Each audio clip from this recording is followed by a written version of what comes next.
Hi. Ada ටිකක් වෙනස් video එකක් අරන් ආවේ special for girls. ඉතින් මම දැන් සතියක් තිස්සේ use කරන perfume තමයි මේ අරගෙන ආවේ. එකම brand එකේ different fragrances තියෙන්නේ. මෙන්න මේ තමයි ඒ perfumes තුන. තියෙන name එක මේ තුනේ ස්පෙෂලි මම මුලින්ම කතා කරනවා pink එක.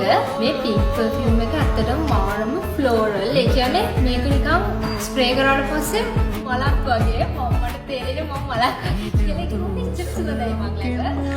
මාරම කැමතියි. ඒ වගේම මේ තුනේ smell එක long lasting. අපිට කොච්චර branded use කරත් long lasting නැති එක ලොකු ප්‍රශ්නයක් නේ. මේ perfumes නම් long lasting. ඊට පස්සේ මේ purple and green එක මාරම calm. ඒ කියන්නේ පුදුම calm vibe එකක් තියෙන. ඒ වගේම මේ හොඳ rich smell එකක් තමයි. ඉතින් මම මේ තුනම purchase කරපු page එකත් මම යටින් tag කරන්නම් ඔයාලට. මම මේ තුනෙන් වැඩිපුරම කැමති මගේ favorite එක මෙන්න මේ pink එක. මේක floral smell එකක් තියෙන්නේ. මේක නිසා මම මේක තමයි වැඩිපුරම කැමති. ඉතින් ඔයාලත් මේ තුනම try කරලා ඔයාලා වැඩිපුරම කැමති මොන perfume එකද කියලා comment එකක් දාන්න.